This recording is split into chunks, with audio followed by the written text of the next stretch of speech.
Okay, so welcome to this presentation. Make sure you're in a place where you can see the screen.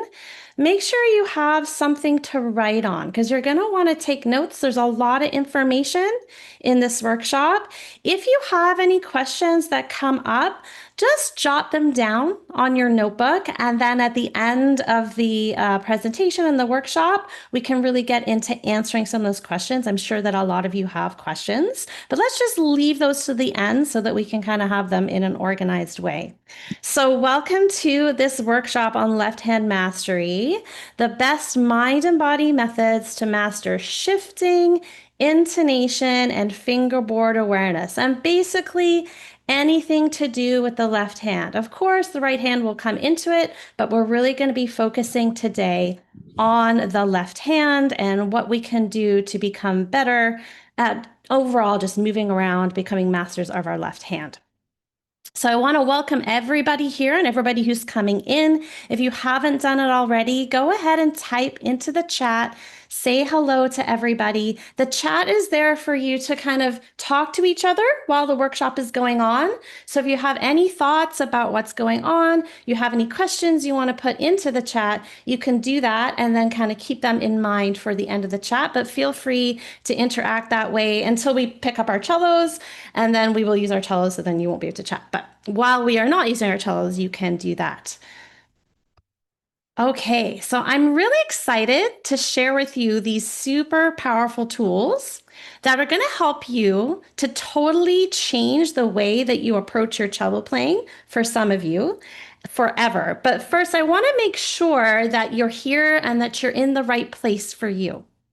So this class that we're about to do is for cellists who want to improve every aspect of your left hand technique. It's for cello players who want to feel confident and inspired in your practice routine, and who doesn't want to feel like that when you sit down to practice. And it's for cellists who want to gain practical tools. So we're going to be getting into the nitty-gritty a little bit today about things you can use, tools you can use to increase your facility in the left hand and your musical expression on the cello overall. And this workshop is not for you, and this is important, if you are a person who feels like you're not open to new ideas. So if you tend to do things in a certain way and you don't want to learn new things, this is not for you. And it's not for you if you're not willing to invest a little bit of time into your cello playing. So some of the mind and body methods that I teach are definitely going to save you time in the practice room, but that's not to say you don't have to practice in order for these things to work for you, as I'm sure many of you would be aware. So we're going to be discovering 3 methods today to work on our left hand mastery. The first method is the best way that I have found to improve your intonation, so your tuning and your sense of pitch, so that you can always feel confident that you're playing the right notes. And this method is going to help you internalize music, which is something we really want to be doing as musicians to kind of get us to that next level of mastery. So we're going to be talking about internalizing music and how we do that. The second method is going to be the exact steps. So we're going to go through a procedure you can use to shift effortlessly on your cello anywhere you want to go, up and down the fingerboard, all around, so that you can confidently land even those most challenging shifts. And perhaps some of you right now are working on pieces of music where you have a difficult shift and you're thinking, I only get that like 20% of the time. So this is for you to get that up to 80, 90, hopefully 100% of the time, though perhaps that's a little unrealistic, but at least 90% of the time getting your shifts right. And this method is really fun. I find that I could do this method all day long, so I'm hoping that you're going to enjoy it as well. And the third thing we're going to be discovering today is the fastest way to gain total understanding of your fingerboard. And I have many cellists tell me that the fingerboard remains a mystery to them, even into their intermediate and advanced levels of cello playing. And I know it was for me. So I think this method is going to surprise many of you because it's quite different to traditional ways of learning how to get around your fingerboard. So I'm excited to share that with you. So this method is the most surprising information I have to share with you. So make sure you stick around for that third method. So before we dive in, some of you may know me, some of you may not, but I am what's called a mind and body musician, meaning I really like to get embodied into my body before I start playing because that really helps to be able to be expressive, technically proficient. So I'm just going to walk you through a few things that we can do to get ourselves centered as we arrive in this session. I know many of you are probably coming from very busy days, a lot of things going on. So we're going to get centered in our bodies before we start. And the reason we do this is that science shows us that our minds and our brains work better when our body feels grounded. And as musicians, we need both the mind and the body to be working in harmony to get the best results. So, what I'd like you to do, I want you just to take a moment to arrive wherever you are. We're going to just sit in our chair, and I want you to close your eyes. And I want you to roll your shoulders back and take a really deep breath through your nose. And then just let that breath out through your mouth very slowly. And one more time, we're going to breathe in through our nose, roll the shoulders back, feeling the air into your body. And then just let that go through your mouth, feeling your body settling into the ground, into the chair beneath you. And one last time, breathing in through your nose and letting that go out through your mouth. Beautiful. And you can open your eyes. And now we've arrived. And I want you to ask yourself a couple of questions about the session and where you are now. I want you to make sure, because we're going to be together for the next 90 minutes, make sure that wherever you are, you're comfortable. So if you're going to need to get like a glass of water, if you're feeling a little chilly and you need a sweater, if there's something that you need to get to make you feel comfortable while you're practicing, do that now. You want to also check, is the volume okay? Sometimes the volume could be too little or too much, and you might need to adjust that as we go, depending on the music that we're making. Make sure that you can see me really clearly on your screen. And as I mentioned, you're going to want to have a pen and paper so that you can take some notes. Science shows that we really retain knowledge if we write it down. Old school note taking is a really great way to really understand what's happening. And we're going to be playing our cellos a little bit later as well. So make sure that you have everything that you need for your cello, your rosin, all that kind of stuff. Okay, and I want to just share a few words about this workshop from other people who've come in the past so that you can kind of get an idea of what to expect and my hopes for you during this workshop. So I was so touched. So I've had this workshop, I've done it a few times now, and I've been really touched by the words that people have shared about kind of the power of this kind of workshop if you implement the strategies and methods that we're going to discuss. So I just wanted to share really quickly with you this little review by Linda, who came to one of my workshops, and she told me after the workshop, she said that she absolutely needed the concepts that we introduced in the workshop. She said, my uncertainty of what happens next has disappeared in one day. You promised more confidence and you delivered. I'm going to continue to follow this information. And my hope for you is that you're going to come away from this workshop feeling much more confident and knowing what your particular next step is. So everybody's a little bit different in what they need to do next to improve their left hand mastery, but you're going to have lots of ideas today and you can decide what's going to be great for you moving forward. And this other testimonial from Francois, he said, I was so inspired and motivated ever since I participated in your workshop. The focus and determination in my playing is completely renewed. And again, that's something I'm really hoping for you, is that you're going to feel focused, determined, and inspired to move forward in your cello journey. So my goal for you is that by the end of this class, you're going to feel exactly the same way as Linda and Francois.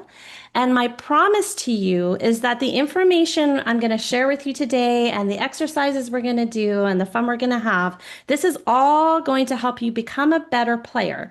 However, It's only going to work if you implement the methods exactly how I'm going to show you. So make sure you're really listening. You can really hear me. You're not just watching in the background, you're really listening, and take notes as we go.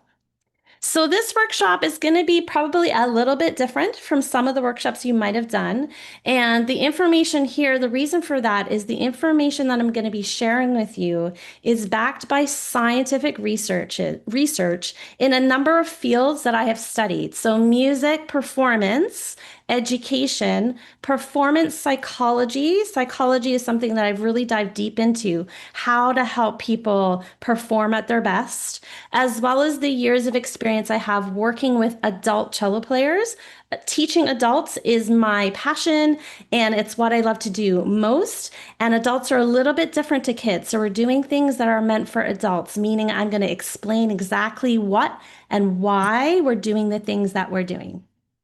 As well as a professional cellist, I'm also a therapeutic yoga instructor. So you can be sure that you can trust the mind and body approach that I'm going to be sharing with you to kind of get those two things working together, your mind and your body. I'm sure many of you had that experience of feeling when you're practicing the cello that sometimes those two things do not want to work together in tandem. So we're going to be kind of thinking about that. How do we bring our mind and our body together to make the most expressive, technically skilled music that we possibly can?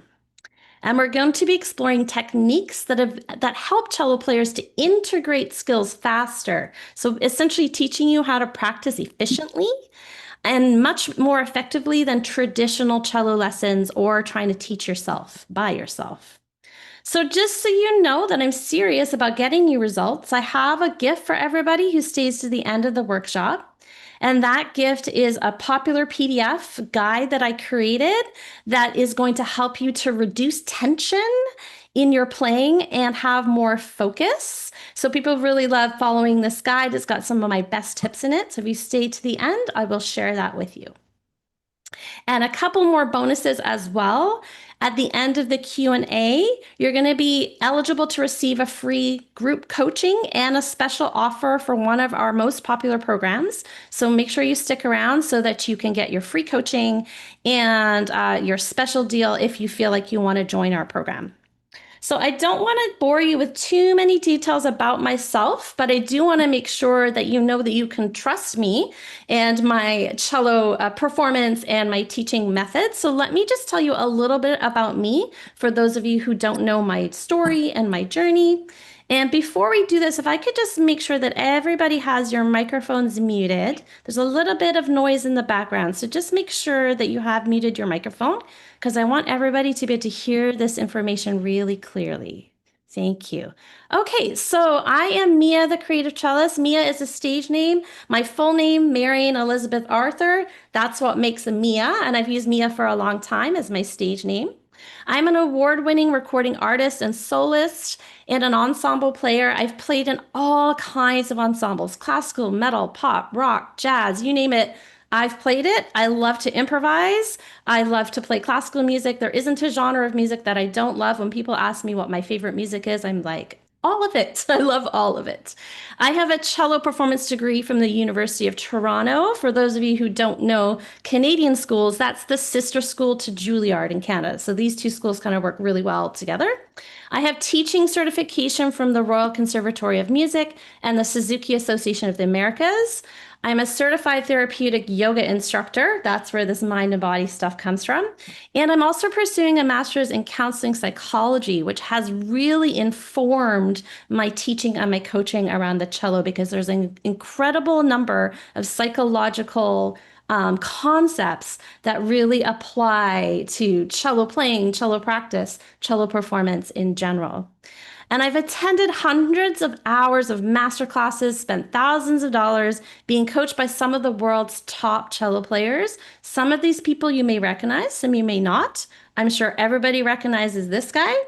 I've been to master classes with Yo-Yo Ma, who is absolutely my most favorite, not just cello player in the world, but my most favorite educator. He has an incredibly open-minded spirit towards music education, and a lot of my ideas come from his philosophy and psychology of teaching.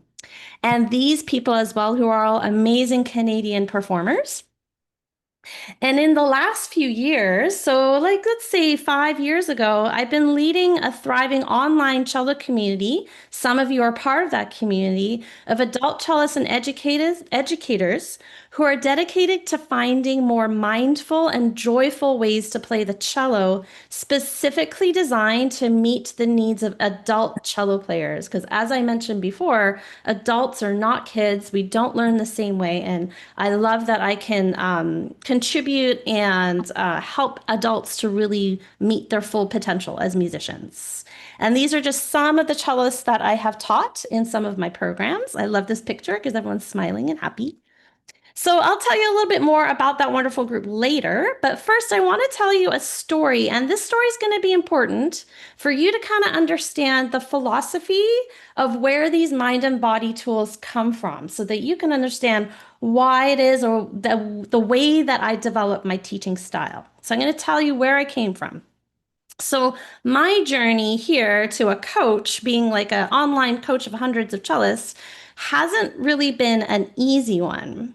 So when I was a younger cellist, I struggled with technique issues, a lot of tension in my playing, a lot of nerves and confidence. And for many years, I was struggling with these things well into my university career until I found the methods that I'm going to be sharing with you. So, as a music student, I did not get into my first choice university because I had a lack of strong technical skills and a lot of tension and a lot of nerves, and those all kind of sabotaged my auditions. However, I did get into the University of Toronto. And in my first year of music school there, I suffered a left hand injury. So this is where this left hand mastery stuff really started for me was I injured my hand and my whole hand on the left side went numb. And I had to sit out of rehearsals for the majority of the first semester of school. And my challenges as a musician just kind of kept piling up. You'd think it was going to get better, but actually it got worse before it got better. So in my second year of university, I had a baby. So you can imagine, I went from practicing 4 to 6 hours a day to having almost no time to practice at all. So I had a potentially career-killing combo for any musicians. Many of you tell me that you're really busy, don't have time to practice, and you really need efficient methods. So I lacked the solid technical foundation needed to improve my skills, and I also lacked the time to dedicate to practice. So this was kind of a double whammy.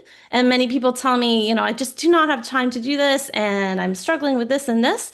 And I just want to say I've been there, I understand, and I can help you get to the next level despite all that stuff. So as a new mom, I was full of self-doubt and anxiety, and I knew I had to change something or I was going to have to quit the cello.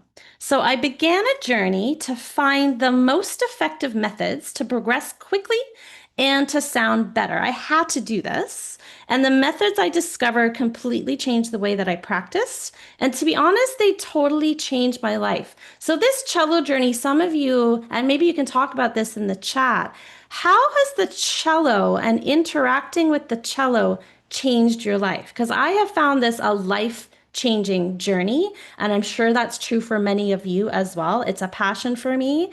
And when I am able to express myself on the cello technically and musically in a more open way, I find that that just moves into every area of my life as well. So perhaps you can share in the chat how the cello might have done that for you as well.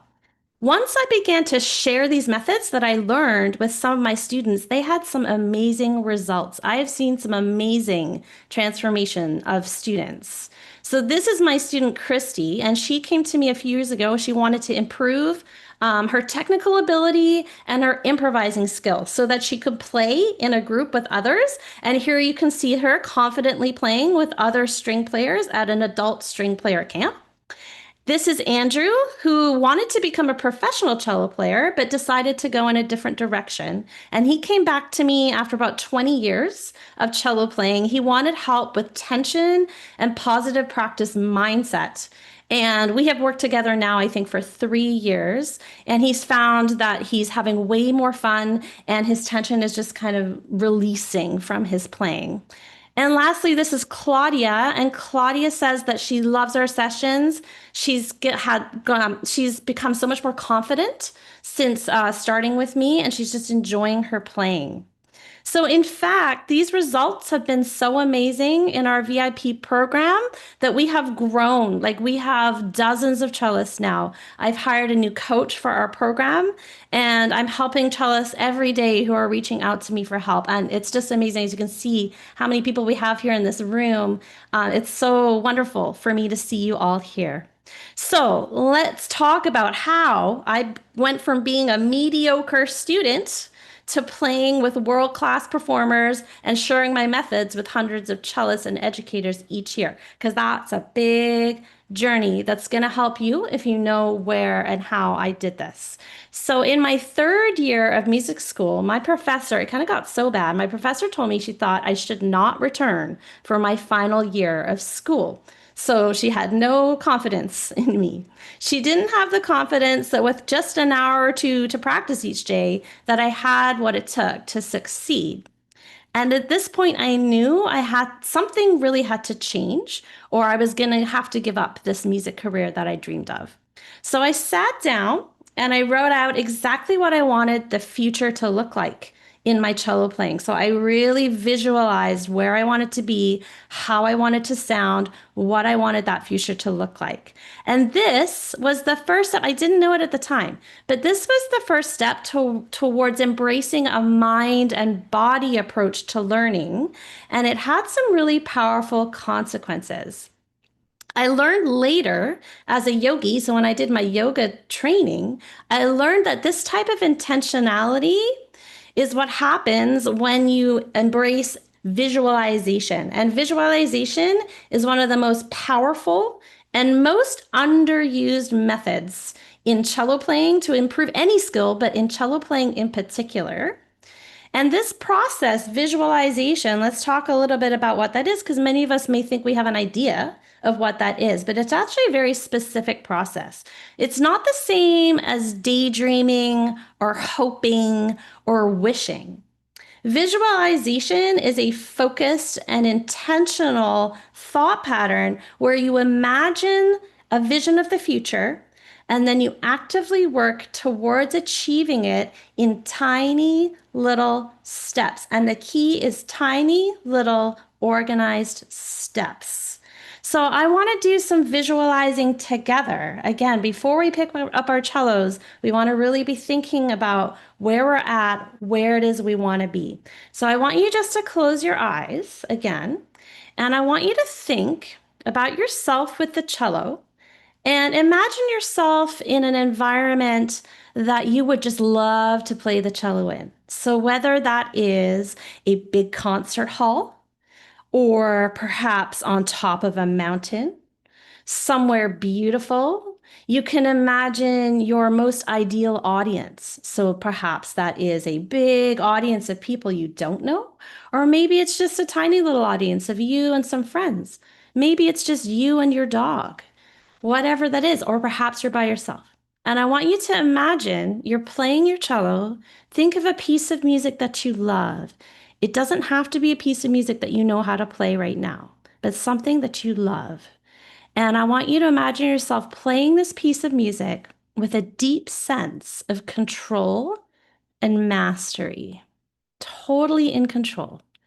I want you to think about the beautiful, expressive sound that you're creating.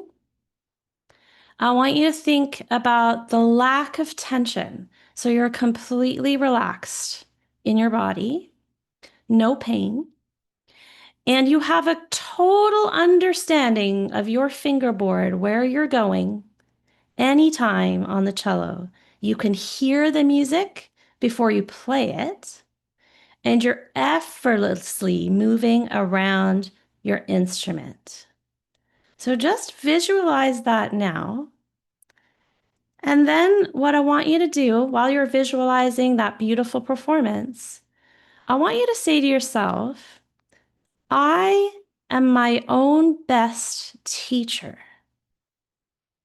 I am my own best teacher. And that's an important concept. We're going to come back to that again. Because when we are children and we learn, often we rely on someone else to give us the knowledge. But as musicians, as adults and expressive artists, you are the one that makes the decisions. So I want you just to sit with that idea. That might be uncomfortable for some of you, but you are your own best teacher. Okay, so this is what I did. What I did before I embarked on a goal, I was a mess, right? My technique wasn't good. My teacher wanted me to quit. So I committed to accomplishing my goals, those things that we just talked about, within 1 year. 1 year. I gave myself 1 year because that's all I had left at school was 1 year. So after 1 year, guess what happened?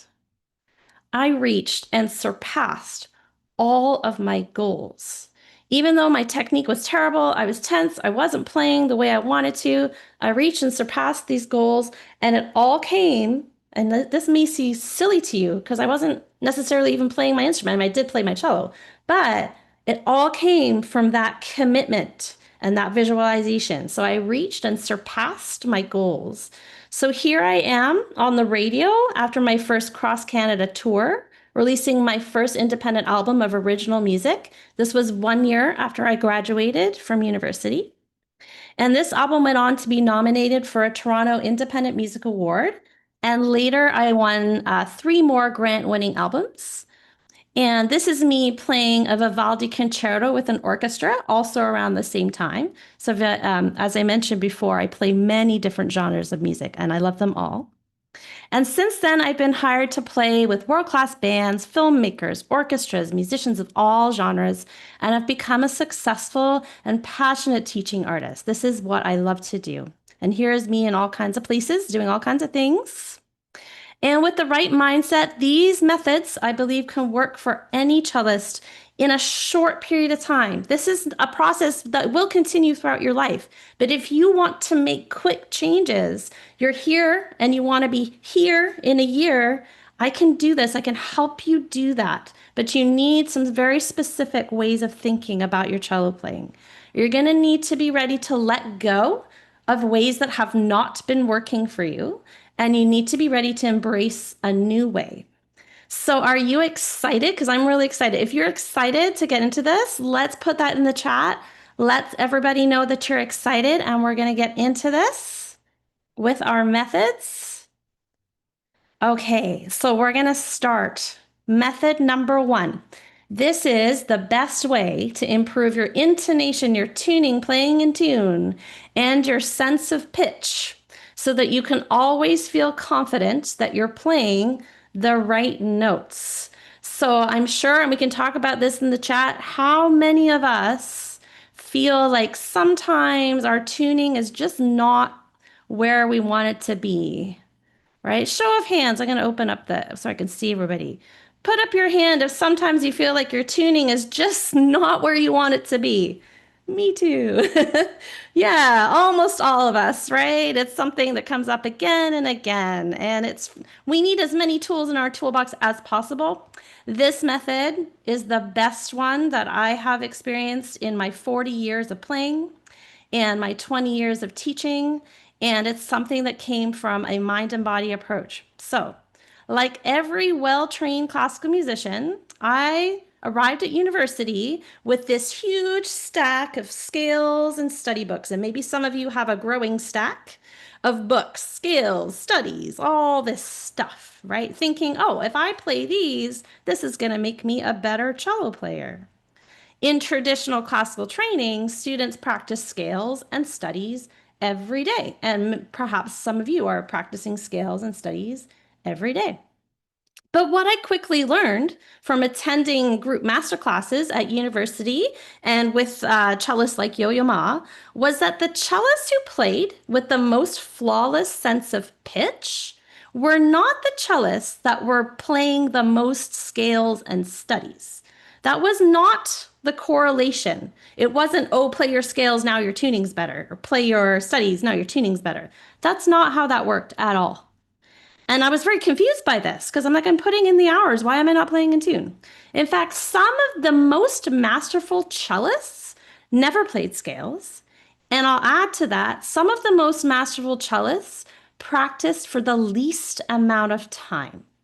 Many of you might have heard that in order to be a masterful whatever, you have to practice for hours and hours and hours and hours a day. And I have found that the opposite is actually true. Those who are really good at this are efficient and effective, and they figured out what to do. So the students who were able to play most in tune had mastered one key skill that's often overlooked in classical music training. The method they use, it's so basic. It's so basic, and many of you probably know this, but it's the most neglected step, as in most people practicing their cello are not doing this. And I know because even in my classes, they're not doing it. Then it's the most neglected step in musical practice in both students and professional players. Top cello players and students are masters at a specific skill called audiation. Audiation, some of you may have heard of this. Some of you may not have heard that particular word. I like to call audiation training your mind's ear. So inside of our brains, we have our ears, and inside of our brains, we have our mind's ear. It's the thing that can hear music inside your head. And if you're like a savant or a prodigy like Mozart, you're born with the music inside your head, right? But for most of us, we have to train that skill. Many of us have it at different levels. We have to train that skill, and we have to consistently train that skill every single time we sit down to play with our cellos. So, how do we do this? Method number one, training your mind's ear. So, I just want to tell you about the word audiation for a second because it's actually kind of a new word, even though it's been used for a long time in music practice. Audiation is a term that was coined by the music theorist Edward Gordon. He coined it in 1975 to refer to comprehension and internal realization of music, or the sensation of an individual hearing or feeling sound when it's not physically present, meaning when you're not at your instrument, what you feel and hear in your own head. That's audiation. And I'm sure you've all had an experience of hearing a tune in your head, like a little earworm. That's audiation, right? A little thing that you know, a little ditty inside your head, audiation. And we can train that skill so that it helps us with our tuning. So all the world's best musicians have a highly developed mind's ear. And then not only do they have that highly developed mind's ear, for some people, like prodigies are somewhat born with it, but it's something you can develop and something you can train. And most musicians are developing and training that on a daily basis as part of their musical practice, before scales, before studies, before your pieces, this audiation. A musician with a well-developed mind's ear can hear music before it's played, not only the notes and the rhythms, but also the nuance, the dynamics, the tone, the texture. And I would add not just the hearing of it, but because it's a physical thing, the feeling of it as well. So the sensations of playing that music come into that mind's ear as well. With this kind of ear, playing in tune becomes much easier because your mind knows what it needs to hear before it hears it. And when that sound isn't quite right, the body, because the body's so smart, connected to the brain, the body can react almost instantly to fix the problem, right? So if you have a very strong inner ear, your body will just conform right away. The good news is that most of us have a mind's ear, but we haven't been effectively training it for music. And we're kind of overlooking it because we want to sit down and play our pieces, and that's fun, right? But we need to do this thing too, which is also fun, but in a different way. So you can't improve your audiation by opening up a scale book, mindlessly learning finger patterns, or by playing a song over and over in the hopes that it will sound better each time you play it. And that's sort of generally how most of us approach our music making, right? We have been taught repetition, repetition, do it again, do it again, do it again. And that's a very important aspect. But that's not going to do anything for your audiation. In fact, it tends to shut it down. So you can improve your sense of pitch and intonation by being able to hear and feel the music before you play it. The fact that you need to hear and feel what you are playing brings us to the number one reason why musicians struggle to play in tune. You might think, oh, it's because I don't practice enough, or it's this, or it's that, or my hands are too crickety, or whatever. But most often, it's the sheet music in front of you. So I'll tell you what's happening here, because most of us are playing with some kind of music in front of us.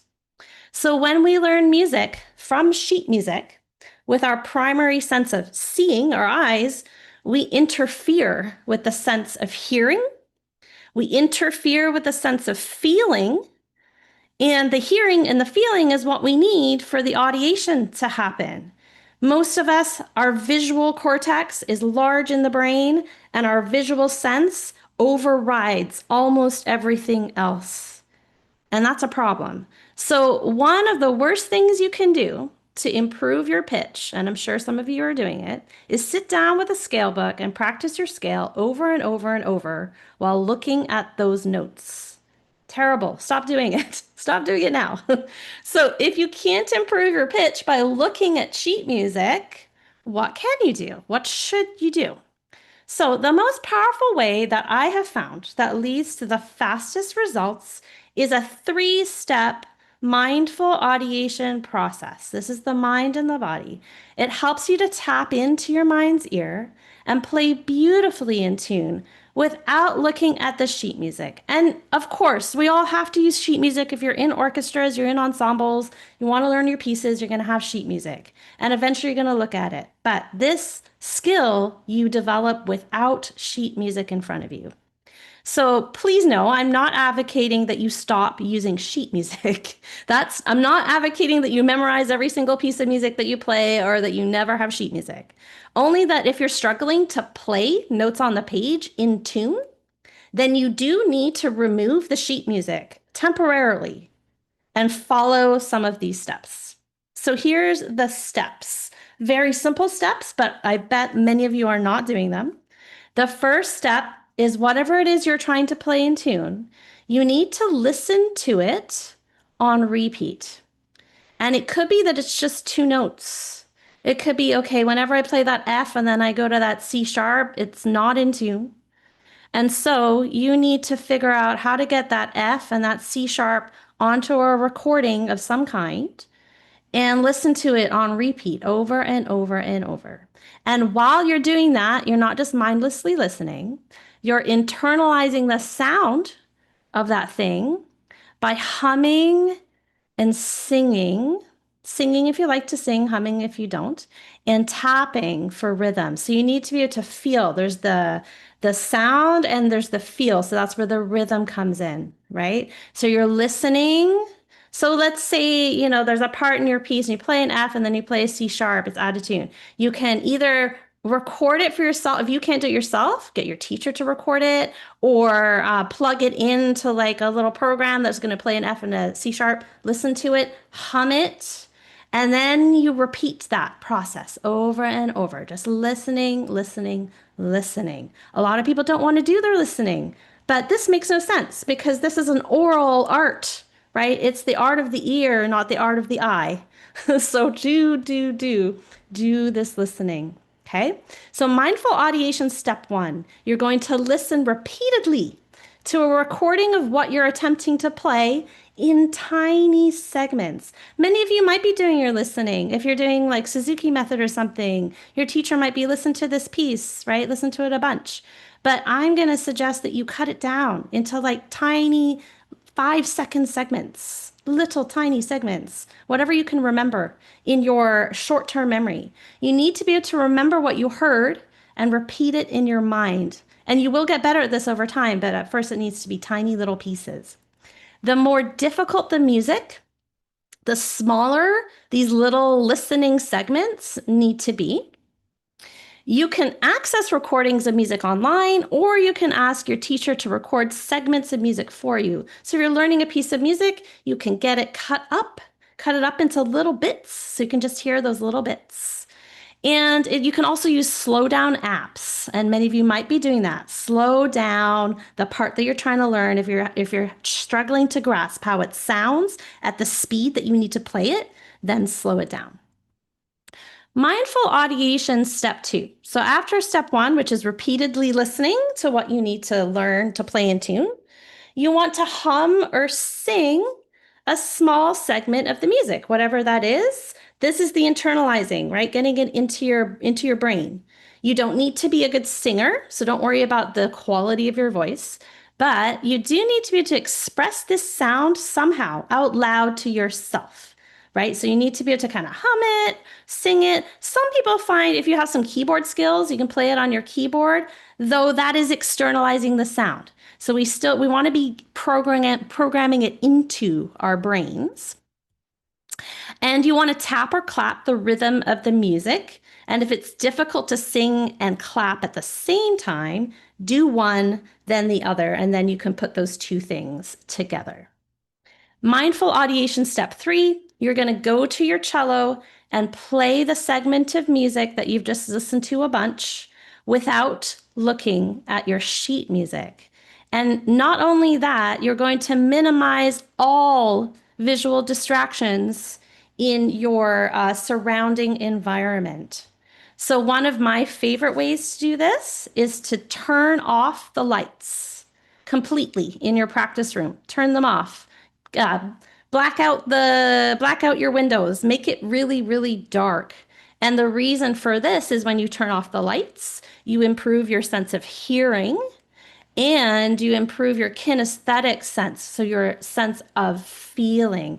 And this makes sense, right? The less we are looking, the more those other parts of our brain can come online. And they tend not to come online automatically when we're involved in a visual world. So if you can't remember what something sounds like, so you're at this step and you can't remember, you need to go back to steps 1 and 2, right? You need to go back to listening over and over, then going to step 2 and humming, and then you go back and forth like that. It may seem like this is a laborious sort of thing to do. However, the more that you do it, you'll be amazed by how quickly it comes online and your mind's ear starts to take over. And then all of a sudden, you're just playing way more in tune. So here's something to consider. If you are not used to learning music this way, and many of us are not, you haven't learned in any kind of by ear method, you may find this process really slow. At first, it is really slow. I'm not going to lie. This is a slow process. And it's going to be really tempting to return to your sheet music because, I can play this whole page while looking at it, and I can only play 2 bars if I'm not looking at it. But try to do this a little bit each day, right? You're going to be amazed how quickly you progress, even if you're just doing a little bit of this type of training for your ear each day. You'll probably also notice not just the tuning, but other aspects of your sound are going to improve as well. So a final step in this method is to return to your sheet music. So once you feel like you've really got it internalized, you know what it sounds like, you're going to play while looking at the music, and you're going to be aware how the visual takes over. So meaning you're going to be mindfully aware of your senses and tell yourself, I need to be listening and feeling. And you'll feel yourself, you'll feel the connection to the page, you'll feel your visual cortex wanting to take over. So you have to constantly bring it back to sound and feel. Okay, so I'm going to stop the screen share here and we're going to try this together. And we're going to come back to this. So I want everybody to go pick up your cellos. So our 3 steps to audiating. We said step number 1 is to listen over and over and over to whatever it is that you're trying to play in tune. So I'm going to play something really, really simple. This is not a advanced fancy pants class. We're just going to do something simple, but just to illustrate the concept, right? So I'm going to play just a little ditty. I'm going to play it 3, maybe 4 times. While I'm playing this, I want you to start to see if you can internalize that sound, meaning you're either humming along or clapping along, feeling the music of what I play. And it's going to be very short because I know that not everybody has the experience to do a long little bit. I'm going to start on the note D just to give you a nice something to start with. So here is the little segment that we are audiating, internalizing.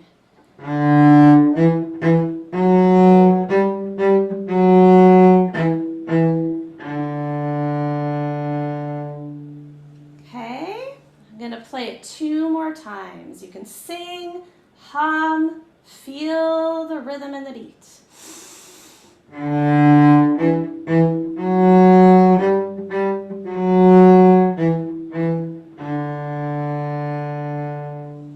Taking a nice deep breath because that helps our brains. And one more time, just listening, internalizing.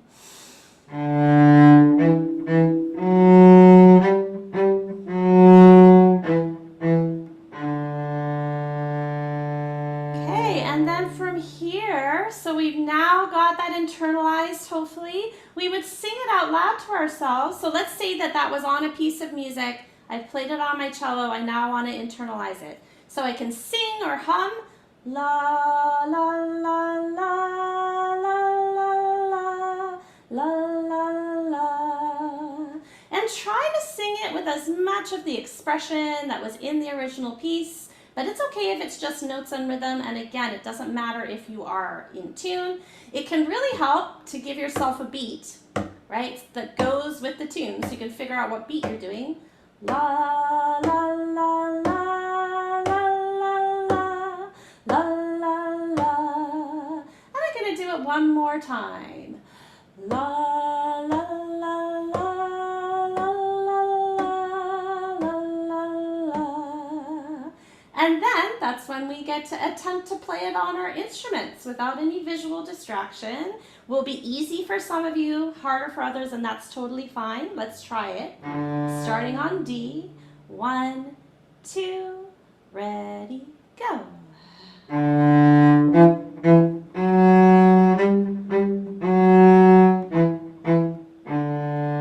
Beautiful. Let's do it 2 more times. 1, 2, ready, go.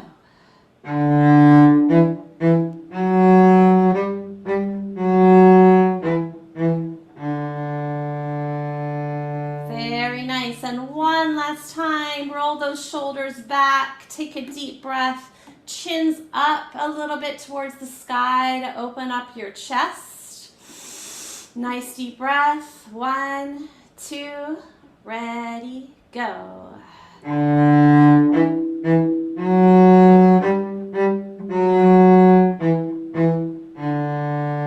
Nice. And ideally, while you're playing, back to that audiation step, the brain, your mind's ear, will still be singing while you're playing. So some of you may have heard the famous recordings of Glenn Gould playing the piano. And you probably noticed when Glenn Gould plays the piano that he's audiating out loud. You can hear him singing and humming out loud. That is the process of audiation. He's internalized the music so much that it literally comes out of his mouth while he's playing. And that's kind of you don't necessarily have to be singing out loud while you play the cello, right? But you want to have that sense. You want it to be loud in your brain. And I have noticed, and some of you might have noticed, when you put a piece of sheet music in front of you, that tends to switch off. So we need to kind of do a little translation with our sheet music, right? Turn it over, play a little bit, turn it back, play it again, that kind of thing to encourage the audiation. That's going to be really important for improving your tuning. So now that we've learned how to improve your pitch and your sense of tuning, so that's foundational, by training your mind's ear, and you should be doing this every day as a foundational tool. And you can do it, by the way, if you are doing scales and arpeggios. I don't mean to say you shouldn't play those, but you should be playing them with a mindful awareness that the point of that, scales and arpeggios, is to internalize pitch. It's not just to mindlessly learn fingerings and patterns. So you can use this skill as foundational for the next powerful method that's going to help you land shifts. So shifting anywhere on the cello. How do we do this without getting all stressed? So many cellists think that in order to improve your shifting, you need to do endless drills. And that is a bit of a misnomer. Again, back to that idea is that repetition on its own doesn't actually get you results, right? You need to be doing it in a certain way for the result to come much more quickly and effectively. In fact, an important thing to know is that if you're drilling something over and over and you're doing it sort of mindlessly, you're actually going to get worse. So I encourage you not to do repetitions unless those repetitions are getting you the result you want. You're getting the sound you want. Don't keep repeating. It's like if you were throwing a basket at a net, right? If you're constantly not hitting the net, you're going to have to rethink your layup, right? So we have to rethink our layup for getting good shifting. So while there's always a certain element of repetition in our practices as musicians, just like playing scales over and over won't help you to play in tune, playing the parts of your pieces that have shifts over and over and thinking that's going to get you better shifting also doesn't work. So perhaps more than any other element of cello playing, I'm actually going to move my microphone because it's back here so you can hear me better, like shouting over here. There we go. So perhaps more than any other element of cello playing, shifting requires an organized mind and body plan. And this is kind of what Samba was talking about, the biomechanics, right, of how our body moves. And if you don't plan the shifting and how your body's going to move, you're going to end up sounding sloppy and out of tune, no matter how many times you try to do this shift. So we need to understand what's happening with our shift.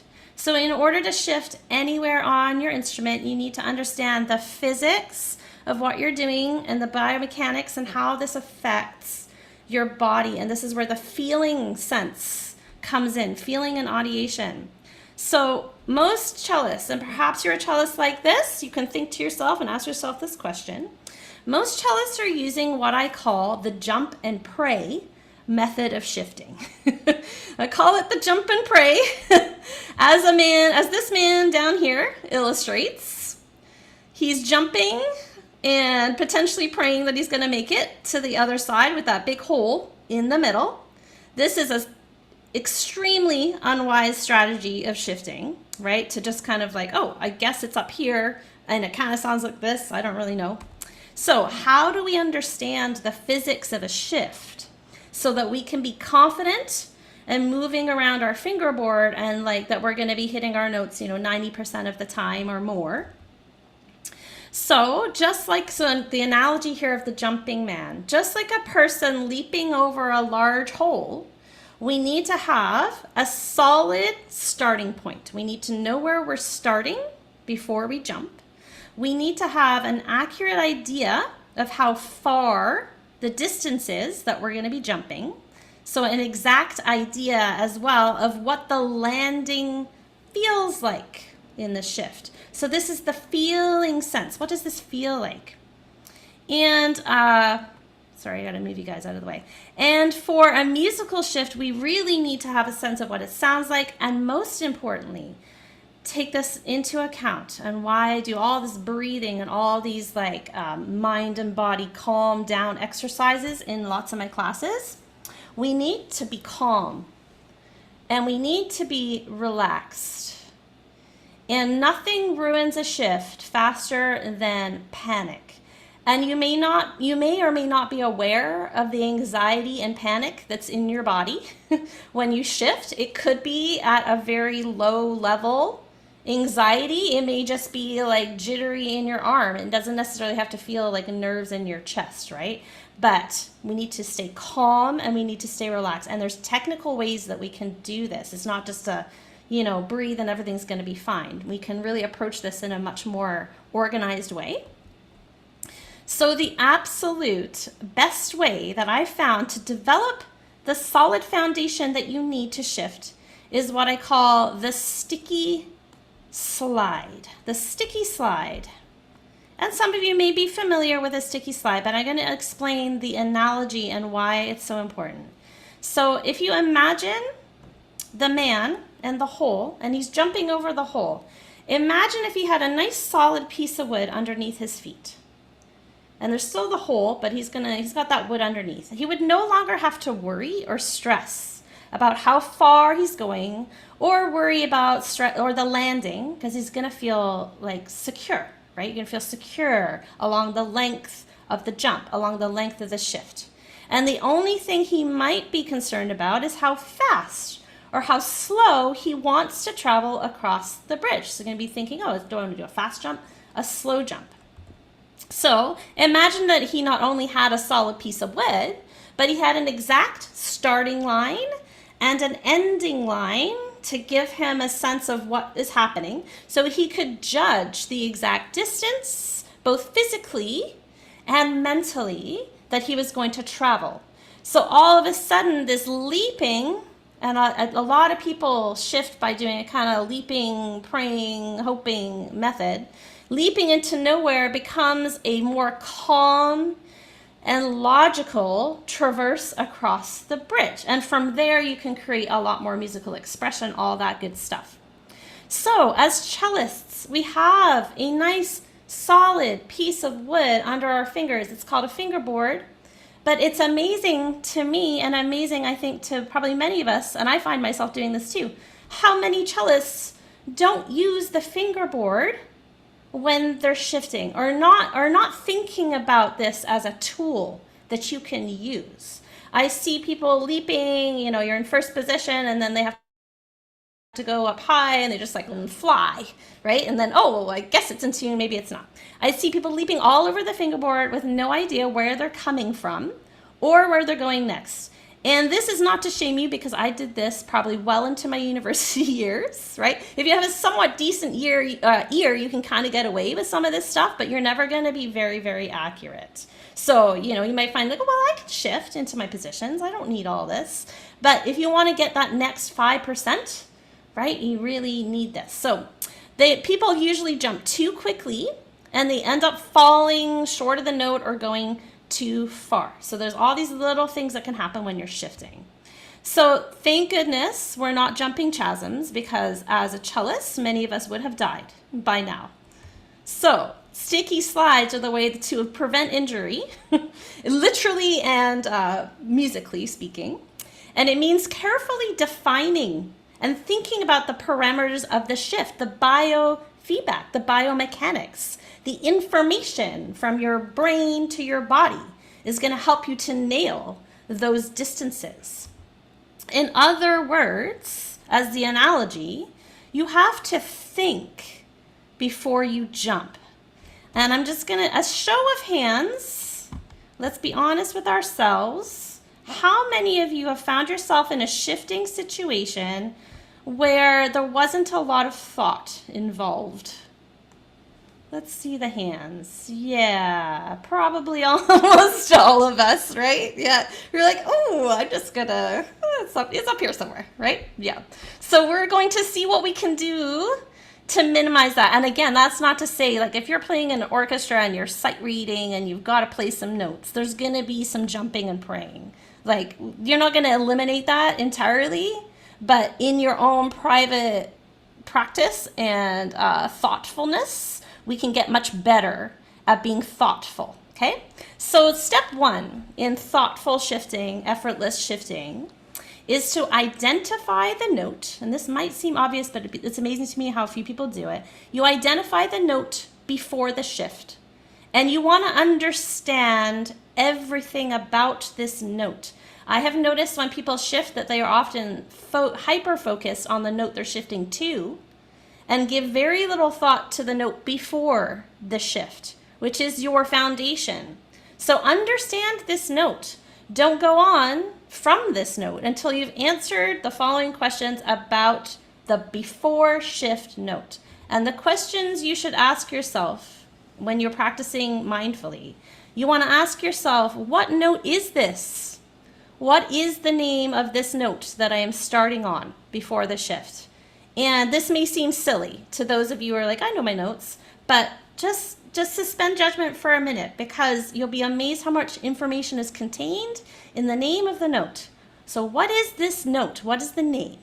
What string am I playing this note on? What position is this note in? And what finger am I using to play it? This may seem extremely elementary, but when you are shifting, this is extremely important information that you should ask yourself. And you'll know if you have to ask yourself these questions when you have a shift that you're consistently playing out of tune. Okay? So what is the name, what string, what position, what finger? And you want to ask yourself the question, am I playing this note with good tone? So this is where the bow stuff comes in, and this is not a bow workshop, so we don't have a lot of time to talk about tone. But your shift isn't going to sound good if the note before the shift doesn't have any tonal quality. So you want to make sure that that note before the shift sounds really, really good.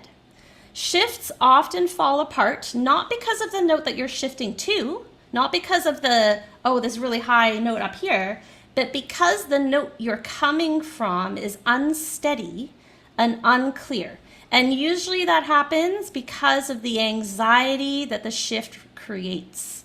You're nervous and stressed about getting the shift note in tune, the note you're shifting to, that you forget to pay attention to the note before the shift. And that's where the foundation of the shift is actually created. So this isn't a bow workshop, but we need to consider the bow direction when shifting. And we're going to go through a few little exercises.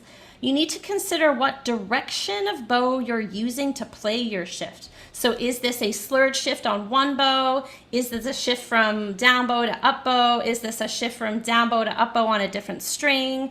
Is this a shift from down bow to up bow on a different string with a different finger? All those little things matter when it comes to a shift, and we want to be able to identify them. So I'm going to go through a few of those types of things. There are many permutations, but we'll go through a few. And if you're really struggling with the bow, like when you're practicing your shift and the bowing is all, you don't know what's happening, you might be better off just playing your shift pizzicato first to get a sense of the distance, and then add the bow, right? You can always add the bow back in. I also feel like a lot of cellists don't do enough pizzicato playing, because it can be really great for left hand work to just do away with the bow for now, right? So you can sort some things out in your left hand. So once you've identified all these things, the name of the note before the shift, then you're going to look at the note after the shift, and you're going to answer the same questions. What note is this? What string is it on? What finger am I using? Next, you need to know what this interval sounds like. So back to our first step, mindful audiation. You need to know what the note before the shift sounds like and the one after, right? And you need to be able to sing, not well, but audiate that interval and have a concept, because we can't hit something we can't hear, right? So if you think that this is a lot of preparation for just two notes, let's think for a second what would happen if the man jumping over the hole, if he didn't think about where to put his feet, and he didn't think about how far he was going to be jumping before he leaped, right? He's going to maybe fall in the hole and die. So we don't want that for ourselves as cellists. So there's a lot of shifting scenarios you may find yourself in, and there's a multitude, but I want to look at 6 of the most common shifting scenarios to kind of get a sense of what we would do in each one of them. So there's 6 types of shifts that I'm going to identify here. And they're split up into the string, the finger, and the bowing, and the different combinations of each. So the easiest type, and we'll go through these in a minute together, we'll do 3 and then 3.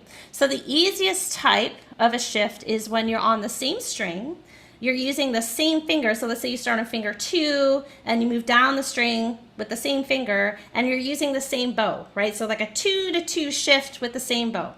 Easiest type of shift, usually fairly easy to figure out what the interval is and move like this. The second type of shift is when you're on the same string. You use the same finger, but when you get to the top note of the shift, you change the direction of the bow. So it'd be like a down bow, and then the next note is an up bow, right? The next kind of shift, you're on the same string, but you're shifting to a different finger. So let's say you start on 2, but you shift up to 4, and you're on the same bow. I want to just stop here for a second. We're going to try these 3 types right here. Can you see me if I just keep the screen up like this? Can you all kind of see me still? I know it might be small, but let's get our cellos. We're going to try these 3 types. I'll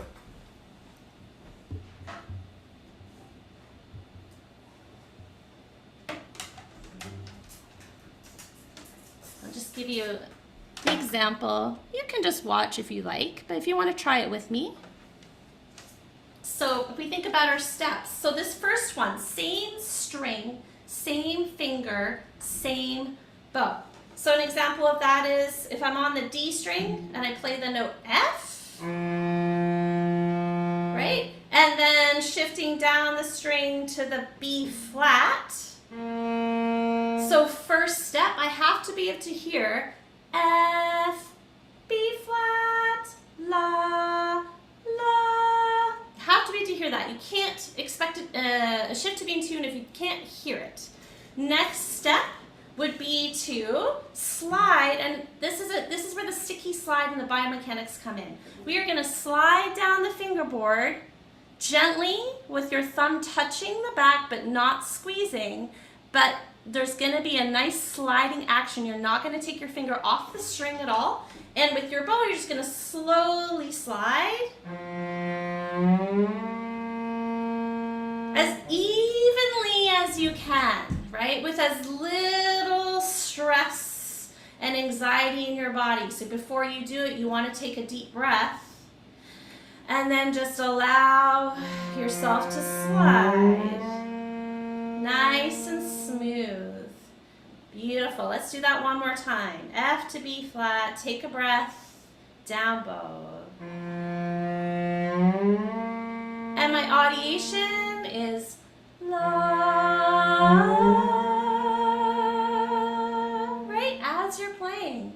And then here is my secret sauce for shifts, because often we practice shifts and we only practice them one way, right? Usually like in a piece of music, you're either shifting up or you're shifting down, and we tend to just practice the shift in one direction. Your brain really thrives on a sense of symmetry, and you want to give it as many inputs as possible for shifts. So when I'm practicing a shift, say in the piece of music it's F to B flat, I would also practice B flat to F, the inverse, meaning we would do this, and then going back,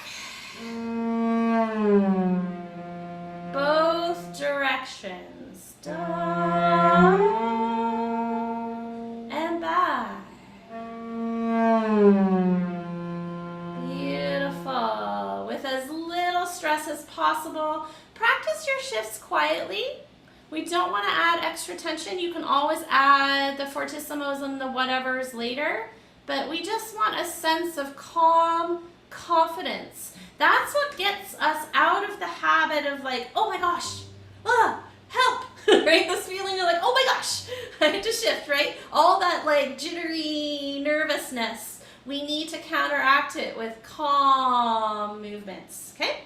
The next one here, the next type of shift, same string, same finger, different bow. Meaning, same 2 notes, we're going to play the F and the B flat, but when we get close to the B flat, we're going to change our bow in the other direction. What doesn't change is what happens in the left hand, right? The left hand is just going to do this nice slide rule action, really gently touching at the back, but when we get close to the B flat, we're going to change direction. And that can be wherever you want right now. We're not worrying too much about time. If you want to incorporate something that's going to make you feel even more relaxed, inhale on your down bow, your first note, and exhale when you come going down the string. I love the feeling of just sinking into the higher positions of the cello, because psychologically we have this concept that the higher parts of the cello are harder. Generally, most of us think, oh, the higher I go, the harder it gets. So you want to trigger your brain to think of going down the cello as easier.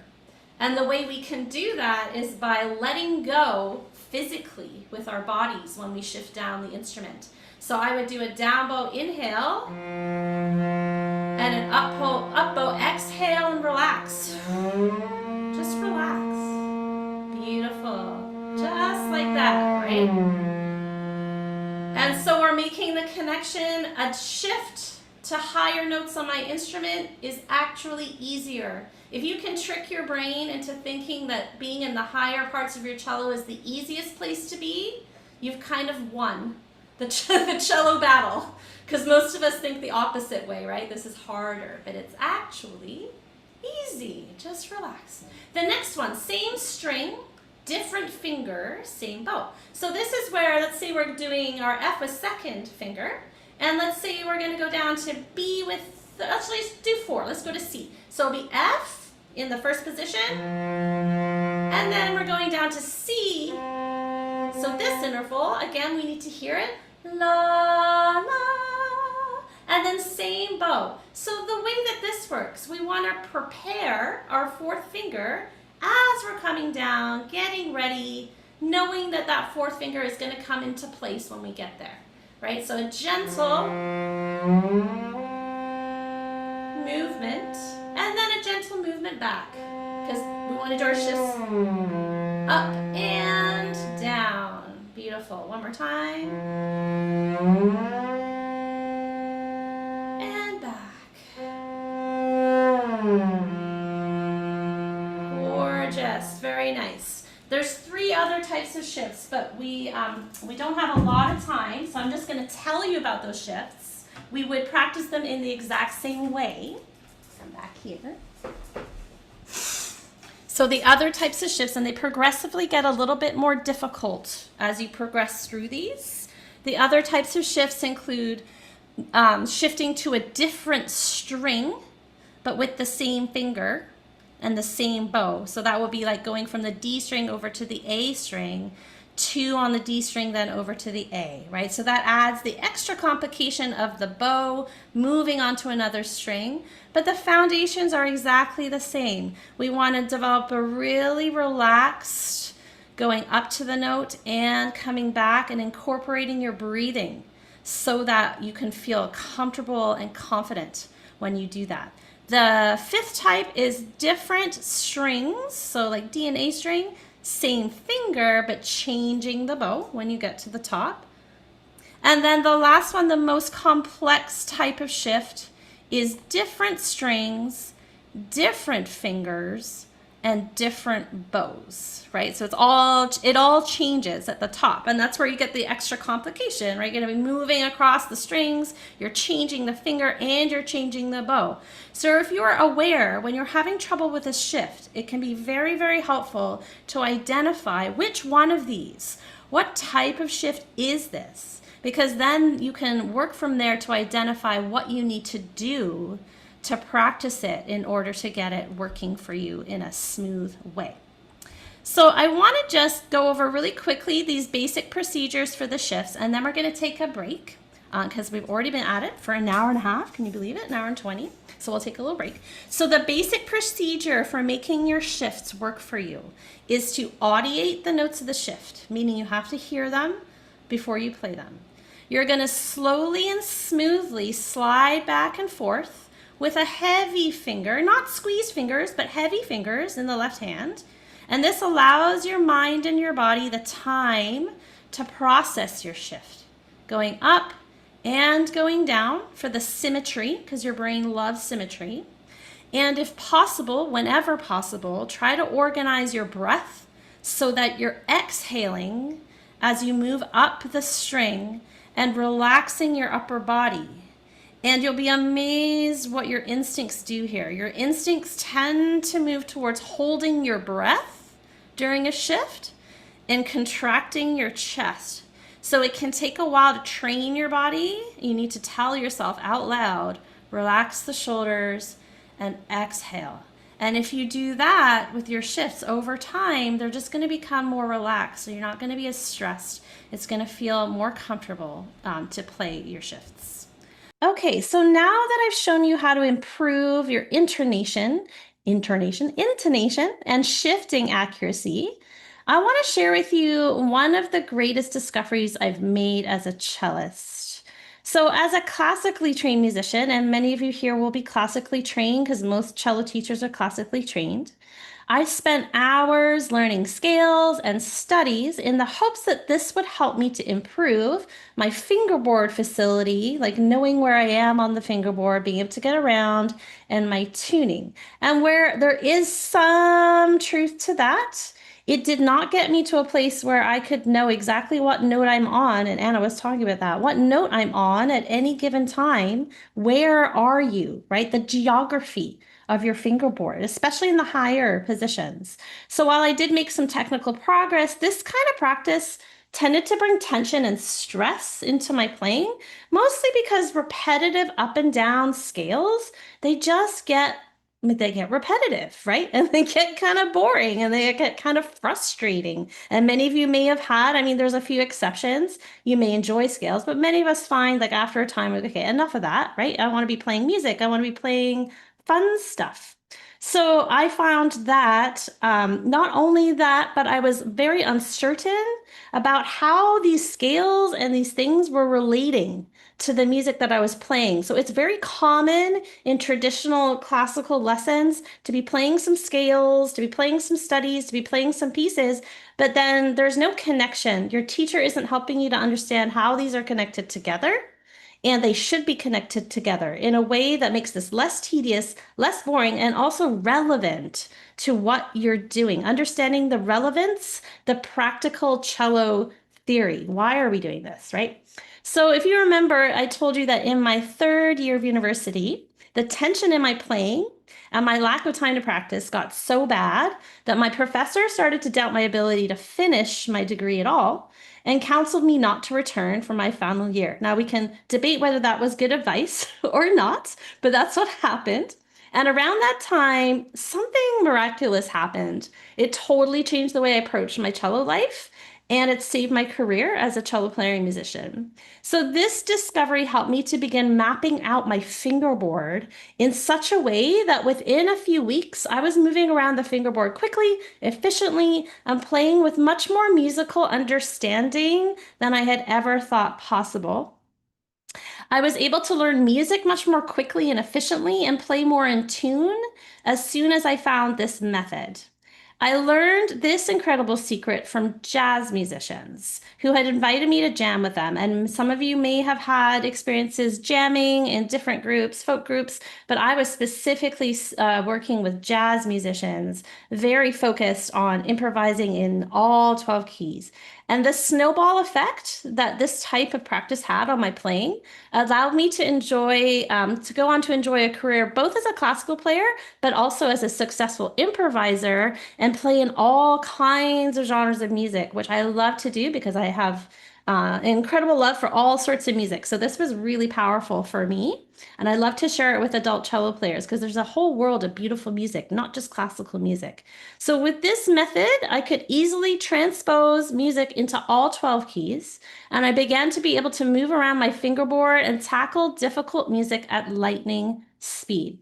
So this system I learned was totally unlike any classical training I'd received, but it was so powerful, and I couldn't believe that no one had showed it to me before. In traditional classical lessons, cellists will often learn scales. You've probably all done this. We usually learn scales in a somewhat random order. It's usually based on, like many of us start with a D scale because our D string is easy to find, and then we might learn a G scale and a C string. But we usually learn these scales in somewhat random order, and we have random, or not random, but we have different fingerings for different scales. And while this can get you working around your fingerboard, it easily creates a lot of confusion and it doesn't really do anything for your fingerboard geography, as in like what note am I playing and where. So very few of us are taught the logical patterns we need to be able to understand our fingerboard as it relates to the music in a way that allows us to move around quickly and freely and understand our patterning on the instrument. And I've met classical players, and I was one of them, who can play at a super high level. Like I was playing Elgar Concerto, all this crazy stuff, who don't understand this simple system and are still confused about what notes are where on the instrument. So this is going to help you to understand the music that you play. It's going to allow you to improvise if that's something that you want to do, and I encourage you all to do that. Follow chord charts and get your eyes off the sheet music. And if you remember, if you get your eyes off the sheet music, that improves your ability to learn music faster and to play more in tune and with more musical expression. So I call this method cello shapes. There's a lot of ways to go about it. It's a lot like thinking like a guitar player. So some of you may play guitar, but the shapes that we make on our instrument. So once you understand these hand shapes on your fingerboard, you'll no longer need to guess where to go, what position to play in. You're going to be able to move from the lower to the upper positions with much more ease, and you'll be able to play all kinds of improvisation-based music, chord charts. You're also going to be able to play in tune and with greater endurance. And I cannot stress enough how learning to improvise and learning these patterns completely revolutionized my playing as a classical player as well. Like it just improved everything. I could play faster, more in tune. I understood what was happening. Once you understand your cello shapes, you're going to be able to play in any key without feeling stressed. So even the ones that have 6 or 7 sharps or flats, you may have come across this music, particularly if you've ever played in a musical or any kind of band music, right? We've got like 7 flats and trombonists are fine with that, but we're freaking out. But if you play in the 12 keys with these shapes, it's going to be a lot better for you. So in order to understand cello shapes, it helps to have a little bit of music theory to back it up. And it's good to understand a little bit about my favorite musical gem that I encourage every cellist to put up in your practice room, put it in front of you when you're practicing, as much as audiation, this thing. This is the circle of fifths. Many of you will be familiar with this circle of fifths, but this is all you need for theory. You may have been taught that you need all kinds of fancy theory books and workbooks and all this stuff. All you need is this piece of paper that shows all 12 major keys and all 12 minor keys that we play in Western music. Everything you need to know about theory is on this piece of paper. The circle of fifths is a visual representation of every key in our Western notation of music, and it's a really practical tool for musicians and composers. Musicians in particular are most interested in how can this help me as a cello player. Surprisingly, most classical trained musicians learn very little about this, about the circle of fifths, or how to use it to improve your playing and how to play with it so you can start playing patterns, not just scales and arpeggios, but other kinds of patterns that are going to help you to understand your music better and play better. There's a million ways. This is a creative tool. The circle of fifths is a creative, fun tool to use, which is why I put it in fun colors. I'll send you guys this because this is my homemade circle of fifths that I made myself. And there's a million ways we can use this circle. But I want to start by showing you a very, very simple pattern. We're going to learn the major chord pattern on the circle of fifths. So I'm going to just stop the share. We can get our cellos. Many of you will be familiar with this, but many of you will not. And it's super cool.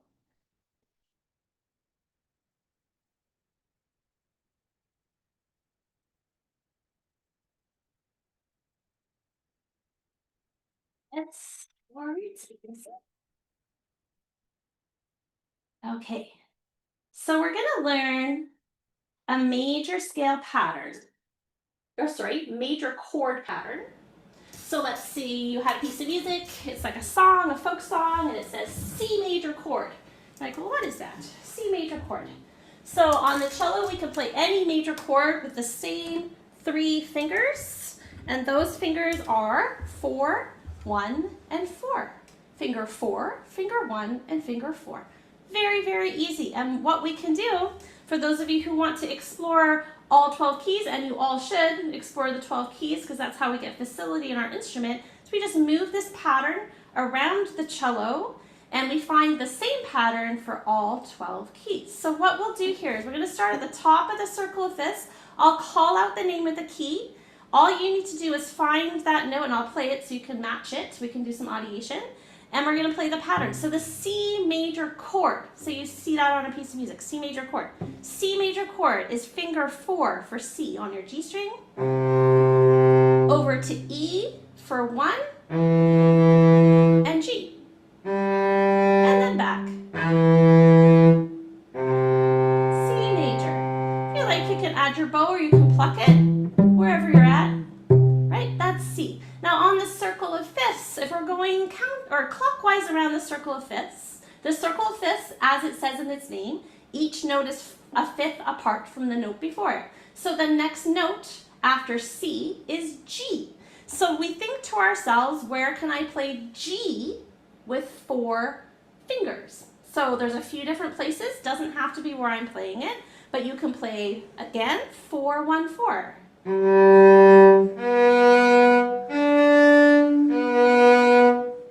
That's G major. The next one is D major. So we're going to take a little minute to find D with your 4th finger.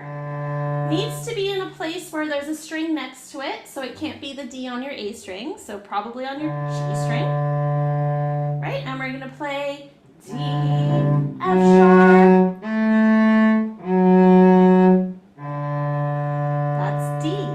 The next note on the circle of fifths is A major. We come over to A with 4 fingers. Find this note. You can use your ear, or if you know your positions, here we go. A.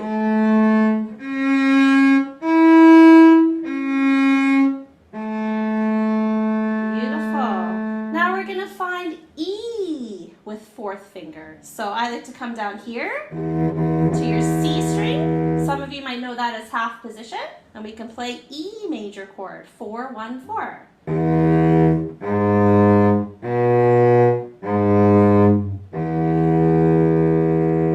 Then we come over to B with 4 fingers. So this note, and we play 4, 1, 4.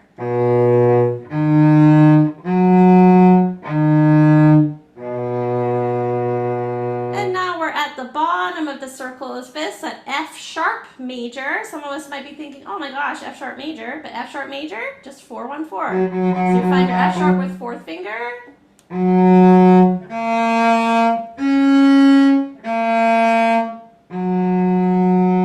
Beautiful.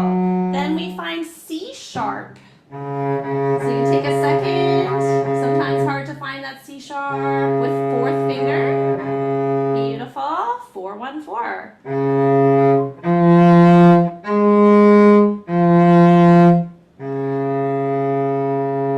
Then coming over to G sharp.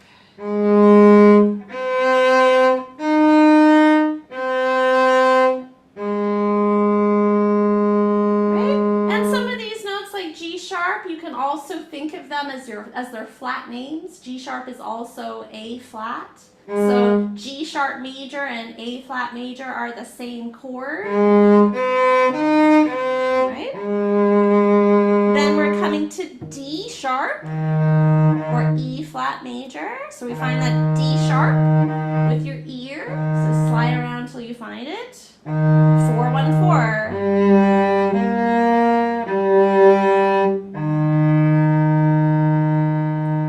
Across the string to the A sharp, also known as B flat.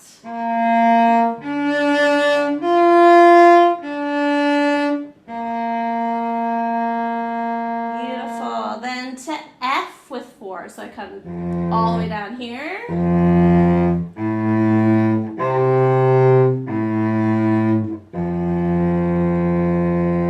And then over to C.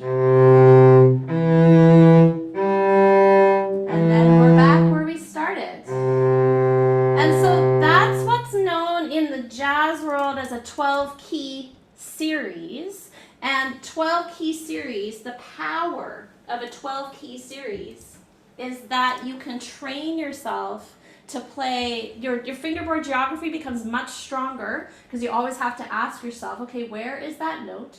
And then your chord awareness, so your pattern awareness becomes much stronger. We just did that pattern, which was a major pattern, but there's all kinds of patterns we can play, right? We can play major chords, we can play minor chords, we can play parts of scales, we can play like skip a note, come back a note, those kinds of patterns. And when you do them in 12 keys, you'll be amazed how quickly you stop being afraid of difficult keys because you've had that experience, right, in that key. And it really gets your brain. So again, one of the things I found, one second, come forward here.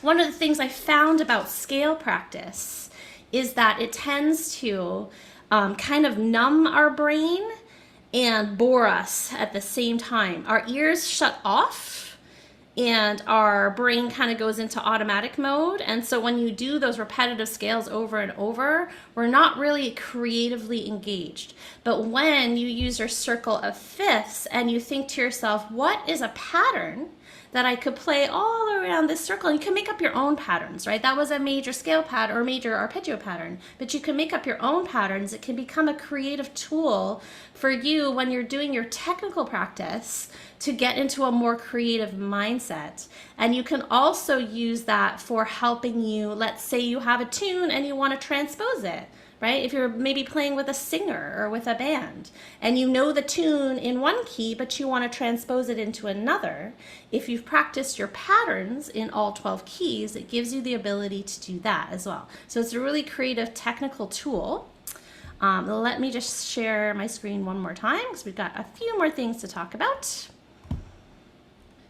So yeah, a million ways to use this circle of fifths. That was just a tiny little bit, right? So if you think about how many of you might be comfortable playing an arpeggio in all 12 keys, like let's say I asked you to play a D flat major arpeggio in 3 octaves, could you do that? If you have been working with your circle of fifths, you would know exactly how to do that and what fingers to use. Okay, so we went through that. Beautiful. Okay, so the powerful thing about the cello shapes is once you learn the basic patterns, and we don't have time to go through them all today, but the basic patterns of major minor chords and their extensions, you can start to recognize those in your sheet music everywhere. So you're no longer going to be asking yourself, like when you're looking at a pattern, you're looking at something on the music, you're going to be much more confident about what finger patterns to use, and you're going to start recognizing those patterns so your reading gets better as well, because you're not just reading one note at a time, you're reading chords and you're reading patterns, which is really what we want. We want to be recognizing patterns as opposed to just one note at a time. And that's how we connect the practical theory to our cellos in a way that means something rather than just playing a scale or learning some theory in a book. You won't have to worry too much about positions either because you're going to be able to visualize your fingerboard. The idea is to visualize this like a guitar player. Like the guitar player can see the frets and move the shapes around the guitar to get into different keys and to move down and up by the half steps and into the new keys. So armed with this knowledge, you can start to tackle music of all kinds in all keys with much more confidence and understand exactly where to move on your fingerboard in a logical way. And you're going to be able to play more in tune because you're going to understand when I play this shape, this is the sound that I'm going to expect, right? This is a major chord, this is a minor chord, and attached to the shape of your hand. And again, back to that feeling sense. To get the most out of cello shapes, I encourage you to experiment with them on your own. So one really fun way to use cello shapes is to pick a short tune that you know really well, whatever it is, Twinkle Twinkle or whatever, and see if you can find a fingering that you can use to play that tune in all 12 keys using the same fingers. So you transpose it into 12 keys, but you use the same fingers. So in order for that to work, you never play an open string because the open strings kind of screw up our finger patterns. All right, so what's next? So now I've shown you 3 powerful methods to improve your left hand mastery. It's just the tip of the iceberg. If you combine them into one practice, you're going to revolutionize the way you practice, and I think your confidence will soar. So I want you just to stick around for the next part of the workshop. So I'm going to do a little bit, we're going to go over what we've learned, a little bit of a Q&A, and then I have some bonuses that I want to share with you and some gifts for attending. So let's do a quick review because there was a lot of information there and we didn't get into everything today.